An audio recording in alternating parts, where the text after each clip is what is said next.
담임 목사님과 오랜 기간 함께 독서 모임을 갖고 계시는 분이시고요. 담임 목사님께서 개인적으로 존경하시는 선배님이라고 하십니다.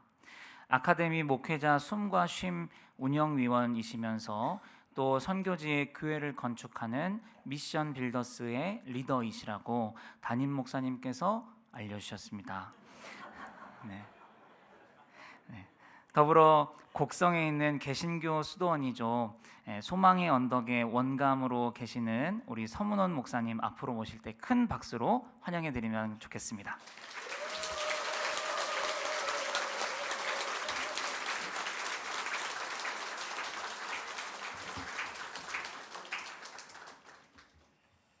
네, 반갑습니다. 서문원 목사입니다.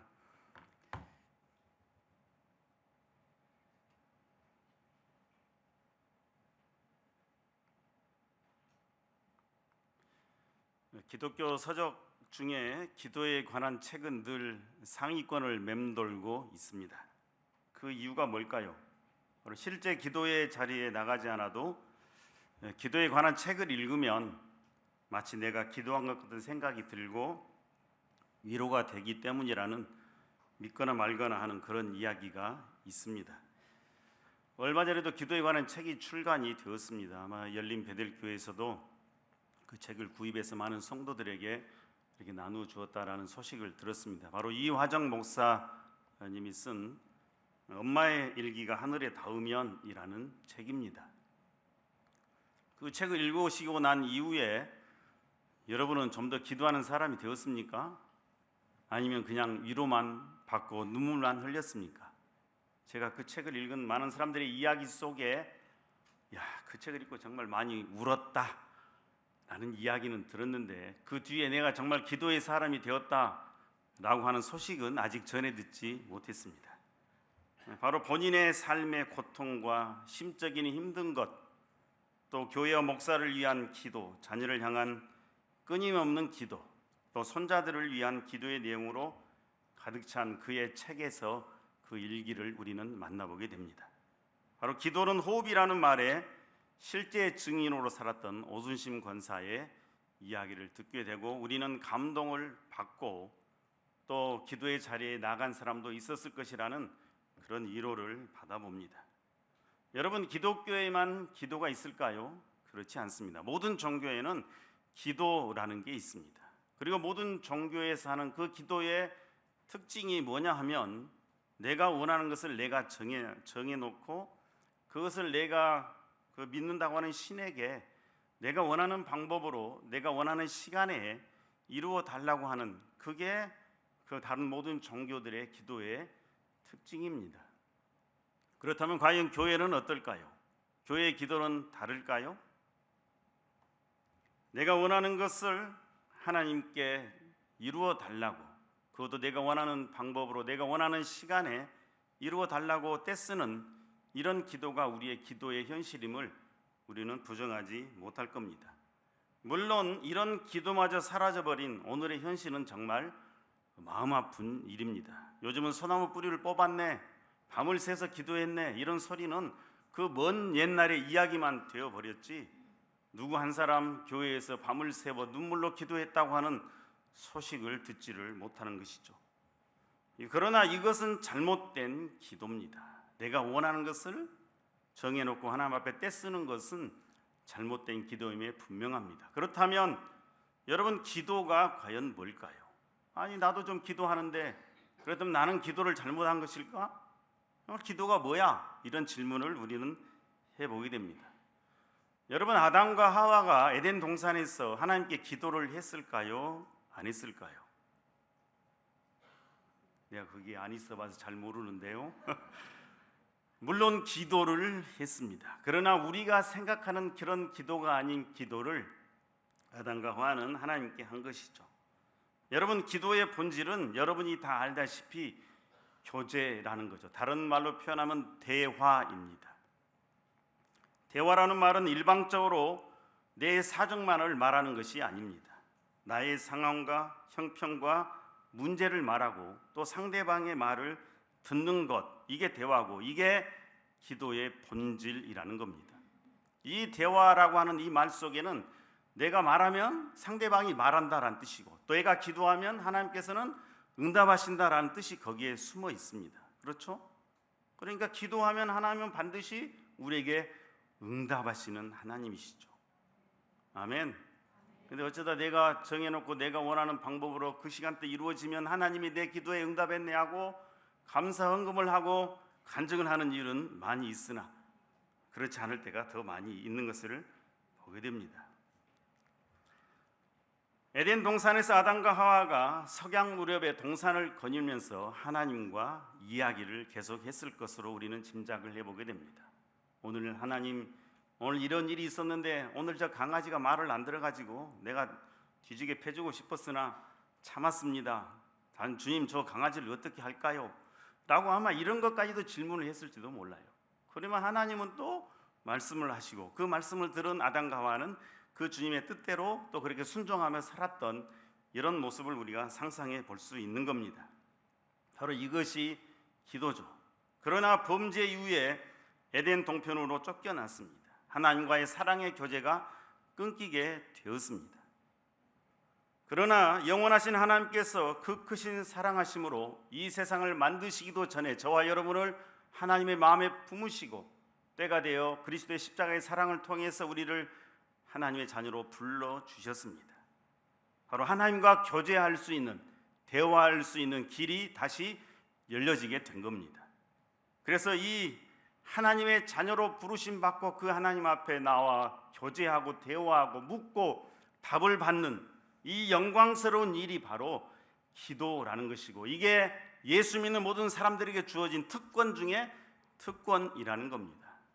세상에서 말하는 그 종교에서 말하는 기도는 일방적으로 말만 하지 응답은 없는, 아니 혹여 응답이 있다 해도 그것은 귀신들의 장난치는 이런 응답일 뿐이지만, 하나님은 우리에게 그런 특권을 주셨죠. 교제할 수 있는, 대화할 수 있는, 정말 내 사정을 아뢰고 말하고 하나님의 음성을 들을 수 있는 그런 은혜, 그게 우리 모두에게 주어졌습니다. 이게 바로 기도라는 거죠.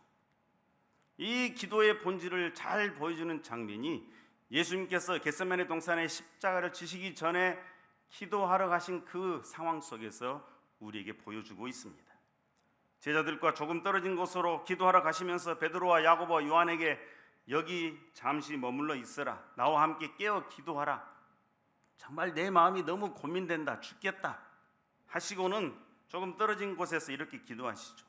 내 아버지여, 만일 할만하시거든 이 잔을 내게서 지나가게 하옵소서. 그러나 내 원대로 마옵시고 아버지의 원대로 하옵소서 라고 간절하게 기도하고 와서 보니 제자들은 또 졸며 잘세 주무시고 계셔서 그들에게 이야기하죠. 나와 함께 한 시간도 이렇게 깨어 있을 수 없다냐, 시험에 들지 않게 깨어 기도하라, 마음에는 원이로되 육신이 약하도다 하시고, 주님께서는 3번 동일하게 나의 원대로 마옵시고 아버지의 뜻대로 되어지기를 원합니다라고 3번 똑같은 내용으로 기도하시고 나서 이제 가자, 때가 되었다 하시면서 담대히 십자가의 길로 나가시는 예수님의 모습을 보게 되죠. 바로 하나님의 뜻이 무엇인지를 알았던 주님은 담대하게 그 십자가의 길로 달려가게 된 겁니다. 바로 여기에 기도의 본질이 나와 있습니다. 바로 그것은 나의 원대로 마옵시고 아버지의 뜻대로 하옵소서라는 게 기도입니다. 그래서 기도는 내가 원하는 것을 구하는 것이 아니라 바로 하나님의 뜻을 구하는 거죠. 내가 원하는 것을 일방적으로 정해놓고 그것을 달라고 떼쓰는 것이 아닙니다. 하나님께서 나를 향해 무엇을 원하신지를 묻는 것, 바로 이게 기도라는 겁니다. 그러면 하나님 아까 응답하신다겠죠? 네, 응답을 분명히 하시고 다양한 방법을 통해서 응답하는 그런 모습들은 성경 곳곳에 나와 있습니다. 하나님께 묻고 답을 얻었다면 그러면 어떻게 우리는 해야 될까요? 기도의 목적입니다. 바로 기도의 목적은 하나님의 뜻을 알았다면 순종하기 위해서, 그래서 우리가 기도를 하는 거죠. 그래서 기도를 한마디로 표현하면 하나님의 뜻을 묻고 하나님의 응답을 받고 하나님의 뜻대로 순종하기 위하여 나아가는 자리, 이게 기도라는 겁니다. 주님께서는 십자가를 지는 것이 하늘 아버지의 뜻임을 확인하고 담대히 십자가의 길로 나아가셨습니다. 이게 기도의 이유였습니다. 사도행전 22장에 사도 바울이 예수님을 만나는 장면이 나와 있습니다. 다메섹 도상으로 가는 그 과정 속에 주님을 만난 이야기죠. 여기서 사도 바울은 두 가지를 질문합니다. 먼저 주님, 당신은 누구십니까? 라고 묻고, 나는 네가 핍박하는 예수다 라는 이야기를 들었습니다. 그리고 나서 사도 바울이 두 번째 질문을 합니다. 주여, 내가 무엇을 하리까? 라는 거예요. 주님께서는 다메섹의 아나니아라 하는 자에게 가게 하시고 그를 통해서 내가 너를 이방인에게 복음을 전하는 자로 불렀다라는 응답을 듣습니다. 주님, 내가 무엇을 해야 되겠습니까? 라고 물었을 때 하나님께서 내가 너를 이방인의 전도자로 세웠다라는 이야기를 듣고 그의 전 삶을 복음 전하는 자로 살았던 사람이 사도 바울이었습니다. 이게 기도의 목적, 이유라는 거죠. 오늘 성경 이사야 30장 1절에 7절 말씀은 주전 722년에 북이스라엘이 아수르에 의해 망했습니다. 그리고 아수르가 계속해서 남방 정책을 펴니까 그때 당시에 히스기야 왕이 이러다가 우리도 북이스라엘처럼 망하겠다 걱정이 되어서 그렇다면 우리가 어디서 도움을 얻을까 하여 애굽에 사신들을 보내는 장면이 나오는 거죠. 하나님이 아닌, 그동안 자기들이 하나님의 백성이라고 선택된 민족이라고 자녀라고 그렇게 그런 자부심에 살았는데 막상 어려운 문제, 위급한 상황이 되니 하나님 앞에 묻는 것이 아니라 인간의 방법을 구하는 그런 모습이고 그 결과는 바로 너희가 수치를 당하게 될 것이라는 하나님의 말씀을 들을 뿐이죠. 그래서 모든 위협을 무릅쓰고 애굽으로 그들이 내려갔으나 아무런 유익이 없었다라고 오늘 성경은 우리에게 말씀하고 있습니다. 나라가 어려워지자 하나님을 믿는다고 하는 유다는 하나님보다는 눈에 보이는 세력, 힘을 의지하려고 한 것입니다.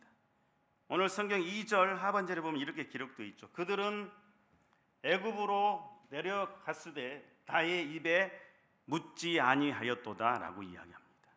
나의 입에 묻지 아니하였도다, 하나님 앞에 기도하지 않았다, 이렇게 이사야 선지자는 이야기하고 있습니다. 바로 나의 입에 묻지 아니하고 그들은 하나님께 묻지 아니하고 애굽으로 달려가서 보호해달라고 바로에게 간청을 한 겁니다. 그러나 애굽으로 인해서 실망할 것이고 수치를 당하게 될 것이라고 하십니다. 바로 하나님을 의지하지 않는 그들의 모습을 만나보게 됩니다. 여러분, 우리는 어떠합니까? 풍전등화 같은 상황을 만날 때, 예기치 못한 일을 당할 때 여러분은 어디로 먼저 달려가십니까? 호흡이 멈추면 아무것도 아닌 인생을 찾아가십니까? 아니면 하나님께로 달려가십니까? 어려운 문제가 생기면 먼저 누가 떠오릅니까? 어디에 전화할까 이런 생각이 떠오르십니까? 아니면 하나님을 찾습니까? 여러분에게 기도는 과연 얼마만한 비중을 여러분의 인생에서 차지하고 있습니까? 성경에는 기도하지 않고 자기 마음대로 결정한 것에 대해서 죽일 만큼의 죄라고 이야기합니다. 오늘 이스라엘 백성들도 남유다도 어려운 일이 생겼을 때 하나님 앞에 묻지 아니하고, 이게 죽일 만큼의 죄라고 성경은 말씀합니다. 역대상 10장 13절 14절에 이렇게 기록하고 있습니다. 사울이 죽은 것은 사울 왕이죠. 여호와께 범죄하였기 때문이라. 그가 여호와의 말씀을 지키지 아니하고 또 신접한 자에게 가르치기를 청하고 여호와께 묻지 아니하였으므로 여호와께서 그를 죽이시고 그 나라를 이새의 아들 다윗에게 넘겨주셨더라. 바로 사울 왕의 죄에 대해서 성경이 이야기하면서 그를 죽인 이유가 하나님의 말씀을 지키지 않는 것, 율법의 말씀을 지키지 않는 것. 그가 또 왕이 되면서 그 이스라엘 땅에 있었던 무당들을 다 쫓아냈잖아요. 그런데 그가 위급한 상황이 되었을 때, 어려움이 닥쳤을 때 가서 하나님 앞에 이렇게 기도를 해도 하나님이 아무런 응답이 없는 거예요. 왜요? 율법을 지키지 않는 그 죄악 가운데 오랜 삶을 살았기 때문에 하나님께서 그를 버리시기로 작정하시니 아무런 말씀이 없었죠. 하도 답답하니까 무당에게도 찾아가잖아요. 그러면서 여호와께 묻지 아니하였으므로 여호와께서 그를 죽이시고 그의 나라를 이새의 아들 다윗에게 주셨다라고 성경이 말씀을 하고 있습니다. 이만큼 기도하지 않는 것에 대해서 성경은 죽일 만큼의 죄라고 이야기를 하는 겁니다. 하나님께 묻지 아니하고 자기 마음대로 결정하고 행동한 것이 죽일 만큼의 죄라는 사실입니다. 이만큼 기도의 자리는 성도들에게 필수적인 자리라는 거죠. 특권을 넘어서 반드시 해야만 하는 그런 거죠. 그렇다면 여러분, 우리가 하나님께 무엇을 이루어 달라고 떼쓰고 하기 전에 하나님께 물어봐야 하는 이유, 나의 문제를 하나님께 가지고 와서 의논해야 하는 이유가 과연 뭘까요? 아니, 다른 사람 동원해서 옆에 많은 사람들이 있는데 이 사람들을 통해서 문제 해결하면 됐지 뭘 하나님 앞에 가서 물어봐야 돼. 의논을 해야 돼. 당장 급한데. 그러나 하나님 앞에 물어봐야 되는 이유, 의논해야 되는 이유가 있습니다. 먼저는 하나님이 주권자이시기 때문에 그렇습니다. 역사의 주관자가 하나님이시죠. 하나님 나라의 경영자가 하나님이십니다. 그 하나님을 우리는 무엇이라고 부릅니까? 주여, 주님이라고 부르잖아요. 나의 주인이여 라는 뜻 아닙니까? 그럼 문제가 있을 때 어디 가서 물어봐야 돼요? 내 마음대로 해야 됩니까? 그 주인에게 물어봐야 됩니까? 왜 내게 이런 일이 일어났는지, 내가 어떻게 해야 되는지를 주권자, 주인이신 모든 것을 다스려 가시는 그분 앞에 물어야 한다라는 거죠. 묻지 아니하고 내 마음대로 결정하는 것은 내가 주인이라고 하는 교만 중에 교만입니다. 여러분, 아담의 범죄가 무엇이었습니까? 바로 하나님의 주인 되심을 버리고 내가 주인이라고 독립만세를 부른 사건이 아담의 범죄 아닙니까? 내가 내 인생의 주인이야, 내 마음대로 결정하고 내 뜻대로 할 거야, 이게 아담의 죄였습니다. 하나님께 묻지 않냐고 뭔가를 결정하는 것은 그래서 내가 주인이라고 하는 교만 중에 교만입니다. 여러분은 여러분의 자녀의 미래를 위해서 주님께 물어보십니까? 또 우리 청년들, 학생들은 내 인생의 미래를 어떻게 살아야 됩니까? 라고 주님 앞에 물어보고 뭔가를 결정하십니까? 아니면 세상의 어떤 기준, 성공의 기준, 많은 사람들이 환호하고 호응하는 그 기준에 따라 뭔가를 결정하고 그것을 이루어 달라고 떼쓰기도 하고 그곳으로 자녀들을 보내기도 하고 그렇습니까? 아니면 주님 앞에 물어봅니까? 결혼할 때 남편과 아내를 결정하는 기준은 과연 뭘까요? 세상의 기준이 아니었나요? 하나님께 묻지 아니하고 뭔가를 하는 것은 좀 속된 표현으로 하나님을 개무시하는 겁니다. 이런 일을 우리가 얼마나 많이 하는지 모릅니다. 그러면서도 나는 하나님을 주인, 주님, 주여, 아버지라고 부를 때가 얼마나 많은지 모르죠. 이렇게 하나님께 물어보고 결정해야 되는 두 번째 이유는 바로 그분이, 하나님이 전능하시고 전지하신 분이시기 때문에 그렇습니다. 여러분, 인간이 전능한가요? 모든 것을 안가요? 5분 후에 앞으로 이 예배가 끝나고 나가서 벌을 일들을 우리가 알 수 있나요? 최근에 제가 주변에 제가 아는 두 분들이 돌아가셨는데, 한 분은 트랙터로 고구마밭을 일구다가 트랙터가 엎어져 가지고 깔려서 돌아가셨습니다. 시골의 면장님이었습니다. 한 분은 제가 알고 있는 한 목사님이 심정지로 45세를 일기로 세상을 떠나셨습니다. 아무것도 알지 못하고 어떻게 할 수도 없는 무능력한 존재가 인간 아닙니까? 그런데 하나님은 전지하시고 전능하신 분이시죠. 하나님은 못하시는 것이 없으신 분이십니다. 역사의 처음과 나중을 아시며 주관하시는 분, 내 인생의 처음과 나중을 아시는 분, 그분이 내게 가장 좋은 것이 무엇인지를 아시는 주님이시죠. 그러니 그 주님께 묻고 결정하는 것입니다. 오늘 유다처럼 상황에 얽매여서 눈에 보이는 것들을 의지해서는 안 되는 겁니다. 주님께 묻고 결정하는 것. 바로 그분이 우리에게 가장 좋은 것을 주시는 분이시기 때문에 그렇게 해야 하는 겁니다. 지금 나의 상황과 환경은 주님 허락하심의 최상입니다. 믿습니까? 내가 하나님의 사람으로, 온전한 하나님의 성품을 가진 사람으로 자라나기에 가장 좋은 것으로 허락하시는 하나님이시죠. 날마다 지지고 볶는, 혹시 부부 싸움을 하는, 또 아들 때문에 속삭이고 딸 때문에 그냥 걱정되는 그런 상황이 될지라도 그것을 통해서 하나님은 나를 만들어 가시는 가장 좋은 환경으로 인도하신 분이시다 라는 사실을 인정하고, 그때 주님 내가 무엇을 해야 되겠습니까? 라고 물어보는 거예요. 이게 기도죠. 여러분, 사도 바울에게 주어진 사단의 가시라는 게 고린도후서 12장에 나와 있죠. 그게 뭐 안질이었네, 아니면 이렇게 발작하는 간질이었네, 여러 이야기들이 있는데, 그 사단의 가시를 제거해 주기를 하나님께 3번 사도 바울이 간절히 기도하는 것을 보게 되죠. 단순히 3번 기도한 게 아니라 정말 간절하게 하나님 앞에 나와서 그냥 3번 기도했다 합시다. 근데 하나님은 NO. 왜요? 그게 그에게 가장 좋기 때문에. 하나님께서 주신 게 너무 많아서 혹시 자고하여 넘어질까 봐, 또 사도 바울의 영생을 지켜주고자, 그의 믿음을 지켜주고자 해서 사단의 가시를 그대로 두셨다라고 성경이 말씀합니다. 우리를 너무나도 잘 아시는 하나님께서 우리에게 가장 좋은 환경으로 허락하시는 분이시죠. 언제 우리는 이런 고백을 합니까? 그래, 그런 주님이야. 나중에 뒤돌아서서 바라본 하나님이라는 거죠. 인생을 살고 나중에 이제 한참 이 정도 와가지고 옛날을 생각해 보니까 그때 왜 하나님은 그렇게 내가 원하는 대로 안 해주시고 저렇게 일을 하셨을까? 나중에 되돌아보니까 그것이 그때 우리에게 가장 좋았기 때문에 하나님이 그렇게 일하셨구나 라고 우리는 고백을 하게 되죠. 그래서 뒤돌아서서 바라본 하나님이라는 이야기가 나온 겁니다. 당장은 내 뜻대로 안 되고 내 마음대로 안 되니까 하나님 왜 이러냐고. 그러나 전지전능하신 하나님, 우리의 머리털까지도 세심만 되신 하나님이 가장 좋은 것으로 주신 거예요.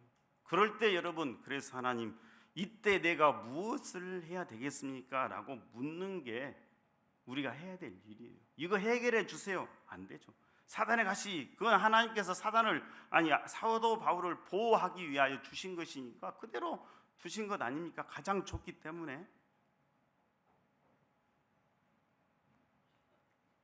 우리의 머리털까지도 세심 받으신 하나님께서 어련히 알아서 주셨겠느냐라는 이야기죠.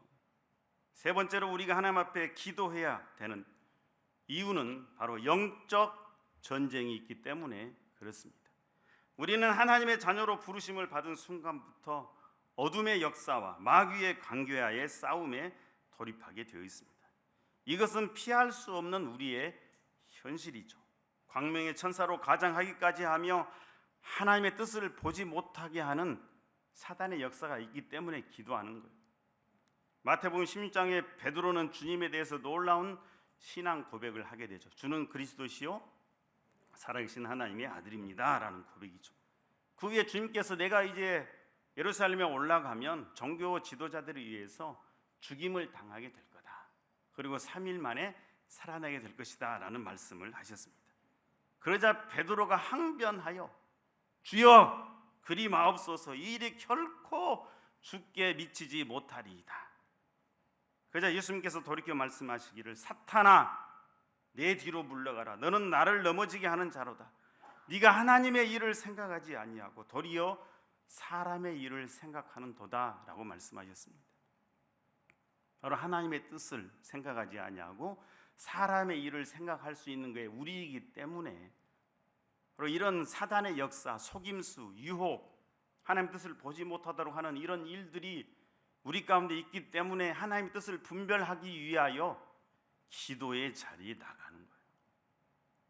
영적 전쟁이 있기 때문에 기도하는 겁니다. 여러분, 마귀는 처음부터 살인자이고 거짓말쟁이이고 거짓의 아비죠. 요한복음 8장 44절의 말씀처럼. 그래서 내 욕심대로 하겠다 하는 것은 거짓의 아비 마귀에게서 난 자라라고 예수님께서 이야기를 하십니다. 하나님의 일보다는 사람의 일을 생각하기에 하는 이 영적 전쟁, 세상 풍조를 따라 살아가게 하는 많은 유혹들, 속임수들이 있기 때문에 우리는 기도를 해야 되는 겁니다. 하나님, 이게 정말 하나님의 뜻입니까? 하나님이 원하시는 겁니까? 아니면 내가 다른 것을 해야 되겠습니까? 라고 하는 기도가 우리에게 필요하다라는 이야기죠. 여러분, 기도가 뭘까요? 여러분, 기도한다라는 말은 무엇일까요? 단순히 나의 소원을 아뢰는 정도? 잠깐의 무의미한 어떤 눈 감고 하는 어떤 아렘? 아니면 습관이 되어버린 무기력한 아렘? 여러분, 이것은 기도가 아닙니다. 기도는 하나님의 존전 앞으로 나가는 겁니다. 거룩하신 하나님, 두렵고 떨림으로 그 주님 앞에 나아가서 내 사정을 토해내는 거죠. 그 떨림과 거룩한 두려움과 간절한 기다림으로, 이렇게 간절한 마음으로 나가는 게 기도라는 거예요. 그래서 기도는 단순히 그냥 기도합시다 하고 이렇게 하는 이런 마음으로 기도, 이건 기도가 아니에요. 영원하신, 전능하신, 무한하신, 우리가 어떻게 표현할 수 없는 그런 분에게 우리가 나가서 내 소원을, 내 뜻을, 내 마음을 토해놓을 때 적당하게 기도할 수 있겠어요? 그래서 기도는 시간의 문제가 아니라 태도의 문제입니다. 정말 나는 그런 마음으로 이 한마디만 해도 거기에 내 온 마음을 다하는, 모든 것을 다하신 주님께서 그 주여라고 하는 이 한마디를 들으시고 우리의 응답하시고 우리의 문제를 해결하시기도 하시고, 이런 분이 하나님이시기 때문에 우리의 태도가 문제일 뿐입니다. 저도 한때는 기도원에 5년을 있으면서 하루에 3번씩 예배 끝나고 기도하고 밤새 기도하고 그런 세월들을 보낸 적도 있으나, 그때는 무조건 오래 기도한 게 기도인 줄 알고 처음에 잘 모르니까 또 거기서 주신 하나님 은혜들이 분명히 있습니다. 그러나 세월이 지날수록 그 마음으로 하나님이 내 인생의 주권자고 모든 것을 아시는 분이시고 사단의 역사이기 때문에 주님 앞에 물어봐야 되기 때문에 어떤 문제를 가지고 하나님 어떻게 되겠습니까? 라고 간절히 물으면 하나님은 또 즉시 응답하시는 분이시고, 어쩔 때는 또 오랜 시간 동안 응답하지 않죠. 그것도 다 주님의 계획하심에 있는 거예요. 무엇이 우리에게 가장 좋은지를 알기 때문에 늦게 해야 될 때는 늦게 하시고 빨리 해야 될 때는 빨리 하시고 이렇게 하시는 분이시죠. 그래서 우리의 태도가 문제입니다. 하나님, 당신밖에는 나의 소망이 없습니다. 하나님만이 나에게는 유일한 방법입니다. 하나님만이 마지막까지 붙잡을 분은 내가 하나님밖에 없습니다. 하나님 한 분이면 다입니다. 하나님만이 유일한 힘이요 능력입니다 하는 심정으로 하나님 앞에 나아가서 토해내는 이 외침이 기도라는 겁니다. 그만큼 기도는 간절해야 되고 모든 힘을 다해야 되고 절실해야 하는 겁니다. 제가 소망연덕 수도원에 10여 년쯤 거기 살고 있으면서 한국교회의 모습을 보게 됩니다. 많은 교회들이 왔다 가고 많은 목사들이 왔다 가고 많은 성도들이 다녀갑니다. 거기서 듣는 이야기들, 또 수련회를 오는 교회들의 모습을 보면서 좀 한국교회가 점점점 쇠퇴의 길로, 코로나 전에는 저성장, 이제 내리막길을 달려가고 있구나. 코로나 이후에 교회의 모습은 그 내리막길에 가속 페달을 밟아버린 한국교회의 상황을 보게 됩니다. 그러나 많은 교회들이 수련회를 오면서, 많은 성도들이 오면서 정말 주님 밖에는 없습니다라고 하면서 간절하게 기도하는 이런 모습은 점점점 사라져가는 거예요. 한 트럭에 음향 시스템을 싣고 와서 찬양은 죽어라고 하지만 기도합시다 하면 5분 지나면 벌써 다 밖으로 나오고 졸고 딴짓하고, 하나님을 과연 찬양하는지, 하나님이 과연 계신지, 하나님이 역사의 주관자인지 이런 마음은 없이 어떤 감정에 취해 이렇게 변해가는 교회의 모습들을 보면서 정말 안타까운 심정입니다. 그래서 정말 하나님 앞에 뭘 정해놓고 떼쓰고 이거 이루어달라고 하는 이런 기도라도 제발 했으면 하는 게 저의 마음이에요. 오늘 말씀은 드린 것처럼 기도의 본질, 어떤 대화에 앞서서 때라도 쓰는 사람이라도 좀 더 많아졌으면 하는 게 저의 심정입니다. 기도의 소리가 점점 작아지는 이 시대, 하나님께 묻기보다는 사람의 생각에 좋은 것을 택하는 일이 많은 이 시대, 전능하신 하나님께서 원하시는 것이 무엇인지를 구하기 전에 우리 형편에 할 수 있는 일이 무엇인지에 따라 뭔가를 결정하는 시대. 그죠? 우리 교회에서는 재정이 이만큼이니까 이 일을 합시다, 이렇게 구하잖아요. 이렇게 정하잖아요. 하나님 무엇을 원하십니까? 라고 묻고 정하는 게 아니라, 믿음으로 반응하는 게 아니라, 또 무슨 일이 생기면 모든 것의 주권자이신 하나님께 나아가 아뢰기보다는 도움이 될 만한 사람은 어디 없을까? 코에 호흡이 멈추면 아무것도 아닌 인생을 찾기에 바쁜 이 시대에 다시 기도의 자리에 설 사람이 과연 있을까요? 여러분이죠. 여러분이 그 자리에 서시기를 바랍니다. 하나님께서 주권자이심을 인정하는 자는 기도의 자리에 나아가게 되어 있습니다. 하나님께서 전지전능하심을 고백하는 자는 기도의 자리로 나가게 되어 있습니다. 이 땅의 삶이 영적 전쟁임을 아는 자는 기도의 자리에 나가게 되어 있습니다. 그리고 기도의 자리에서 하나님의 뜻을 안 자는 그 뜻에 순종의 자리로 나아가게 되어 있습니다. 이것이 이 사람이 하나님의 사람입니다. 그 사람 바로 여러분이기를 바랍니다. 기도하시겠습니다. 하나님 아버지, 기도의 자리가 뭡니까? 영원하신 그분, 에덴 동산에 깨어졌던 그 관계를 회복시켜 다시 한번 내가 너와 교제하고 싶다라고 하는 하나님의 그 간절한 부르심에 온 힘을 다하여 반응하는 자가 하는 게 기도입니다. 바로 내 뜻과 내 모든 것들을 하나님 앞에 가지고 나가, 주님 이것이 주의 뜻입니까? 주님의 마음입니까? 라고 묻고 하나님의 음성을 듣고 순종의 자리에 나아가는 사람이 바로 믿음의 사람입니다. 하나님 아버지, 당신이 하나님이 주권자이기에 내 모든 삶을 아시는 분이시고 모든 것들을 다 하실 수 있는 분이시기에, 또 어둠의 역사가 나를 주의 뜻을 분별하지 못하도록 방해하는 이런 시대이기 때문에 내가 기도의 자리에 나아가 주의 뜻을 구하고 하나님의 응답을 듣고 그 자리에 순종의 사람으로 서겠사오니 하나님 우리를 그렇게 인도하여 주시옵소서. 지금까지 혹여 내가 원하는 것을 정해놓고 그것을 이루어 달라고 때를 쓰는 그런 기도의 사람이었다면 정말 기도의 본질에 충실한 자가 되게 하시고, 아버지 혹시 기도하지 않고 인생을 살았다면 그렇게라도 기도할 수 있는 기도의 사람 되도록 우리 모두를 붙들어 주시옵소서. 다시 한번 기도의 자리에서 하나님의 영광을 보는 열린 베들교회와 모든 성도가 되도록 은총을 다하여 주시기를 간절히 원하옵고 예수님의 이름으로 기도드리옵나이다.